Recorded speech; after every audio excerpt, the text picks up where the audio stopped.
Então, gente, boa noite. Preparando para gravar para vocês aqui a aula de Mitos e Logos. Eu falei que ia dar um jeito, né, de estar aqui com vocês. E o pessoal achou que podia fugir, ou que ia só fazer um trabalhinho, ia meter o pé, quebrou a cara. Lembrando que eu posso ser interrompido a qualquer momento aqui, então eu posso ter que dar uma pausa, mas pelo menos eu não vou ser interrompido por vocês. Vocês vão ter que ouvir tudo hoje até o final. E resolvi gravar essa videoaula para vocês, para a gente dar continuidade, né? Porque na última aula que a gente fez, veja se vocês se lembram, nós conversamos sobre deuses, nós conversamos sobre mitos, nós conversamos sobre figuras mitológicas que traziam uma explicação quando o homem não era capaz de trazer aquela explicação. Ou seja, atribuía-se a um ser, a uma figura superior aos homens, as explicações que não podiam ser dadas pelos homens. Então, o que é um mitos na realidade? A palavra mitos, ela tem como significado principal o discurso. Só que não é o mesmo discurso como a gente conhece hoje. É um outro tipo de discurso. Tá? Na realidade, é uma narração, né? Através de palavras, né?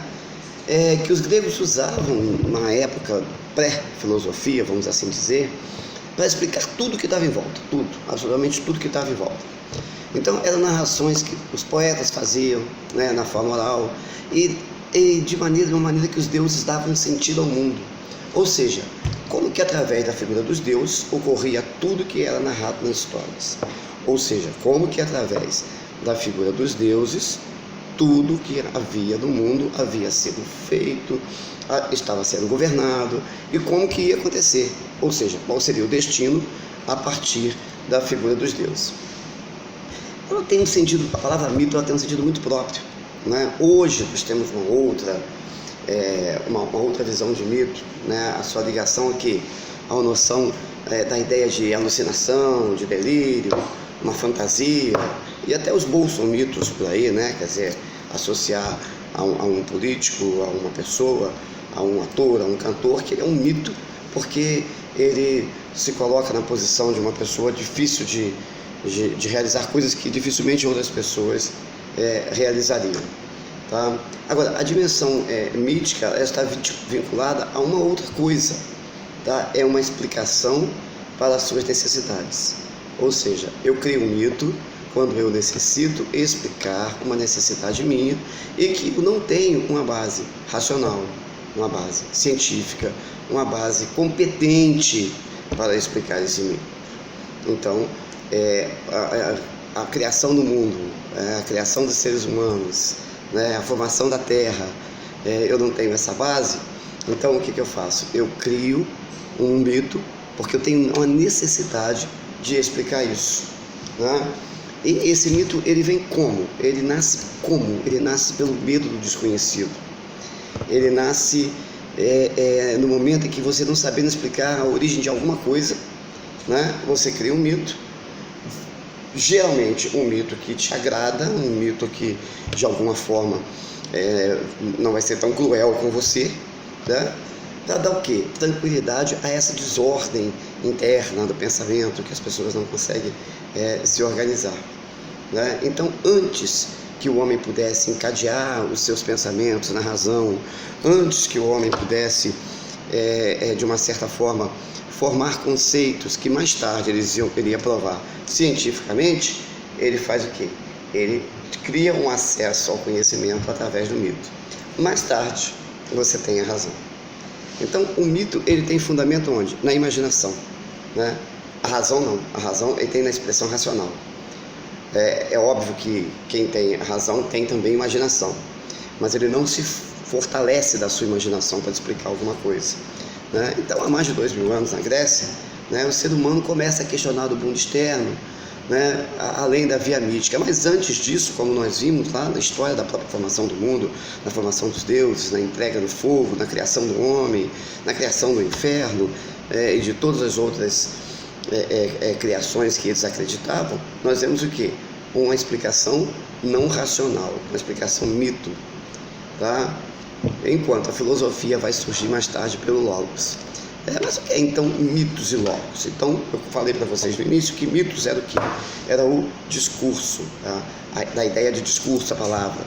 Só que é um discurso diferente, é um discurso onde somente as pessoas que pensavam da mesma forma, que poderiam acreditar do mesmo jeito, vão acreditar e vão participar desse discurso. É o que a gente vai chamar de índole emocional comum. O que é uma índole emocional comum? É uma maneira de pensar, de agir, de sentir da mesma forma entre todas as pessoas que compõem aquele grupo de algum jeito, né? O mito ele vai explicar por meio de quê? Guardem bem isso: forças, poderes ou seres. Forças, poderes ou seres superiores aos homens, a origem da realidade universal ou a parte dessa realidade. É isso que o mito vai explicar de certa forma. E o mito ele vai ter uma base. Qual vai ser a base dele? Vai residir onde? Vai residir na tradição oral, no rito de passagem, na entrega dessa tradição de uma pessoa para outra. Tá? Ele não é a mesma coisa que uma história que eu crio para de certa forma, fazer as pessoas entenderem, criar uma alegoria, uma parábola, uma metáfora. Isso não é mito.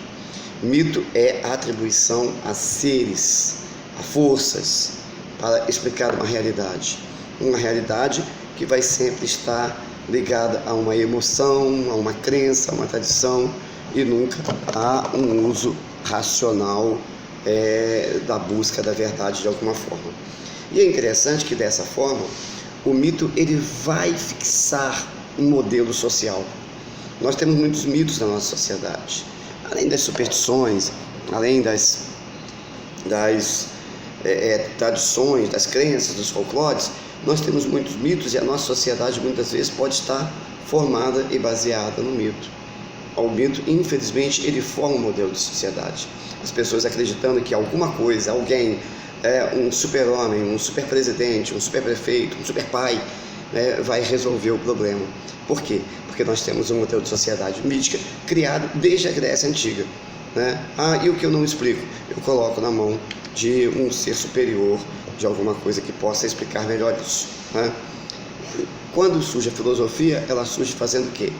Questionando o modelo de sociedade mítico, né? E aí a filosofia ela vai fazer uma atividade crítica, uma atividade constante, uma atividade profunda, e ela vai especular, ela vai buscar todas as possibilidades diferentes, né, além do mito, né? Ela vai questionar as tradições da sociedade. Tá? Como é que ela vai fazer isso? Pelo mesmo processo do mito. Se no mito eu reunia todo mundo para fazer um discurso, uma palavra, na filosofia, pelo logos, também eu vou fazer isso. Só que esse logos não é o mesmo discurso mítico. Esse logos não é um discurso velado. Esse logos vem da palavra leguem. E a palavra leguem quer dizer colher. Na realidade, colher e recolher. É como fazer uma colheita de milho. Você faz a primeira colheita, você tira milho da haste, você tira as hastes de milho do pé de milho. Quando você volta daí uma semana, ainda tem milho lá. E se você voltar daí 2, 3 semanas, você ainda vai achar milho. Depois que secou tudo, você acha milho seco. Eu fiz muito isso, junto com meu pai, colhendo milho, e eu ficava admirado de ver quantas e quantas espigas de milho a gente colhia depois da primeira vez que tinha colhido o milho. Então, a palavra logos, ela vem de leguem, né? Quer dizer, colher constantemente, né? Então, é um uso constante da razão. Uma pergunta em cima de pergunta, uma dúvida em cima de uma certeza, uma outra dúvida em cima de outra dúvida, né? Numa trama o quê? Num enredo o quê? Comunitário, onde todos estão participando disso daí, buscando um sentido que vai além de simplesmente deixar na mão dos deuses ou deixar na mão de uma força, de um trovão, de um vulcão ou de qualquer outro tipo de força para explicar essa razão. Então, essa palavra, esse logos, né? Aliás, lá na Bíblia tem uma coisa interessante que o evangelista João, ele começa dizendo, né, que Jesus Cristo ele é a palavra. Por que ele usa? Ele fala, no princípio era o logos, ou no princípio era o verbo, ou era a palavra, e o verbo estava com Deus e o verbo era Deus. Por que ele fala isso?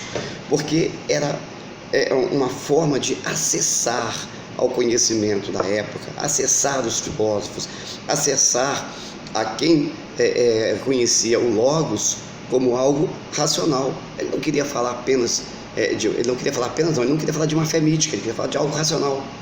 Então ele usa o termo, que a explicação que está se procurando poderia estar ali, nos fundamentos religiosos dele. E daí ele usa a mesma palavra, o logos, né? E esse logos, da maneira como cada filósofo vai se relacionar com eles,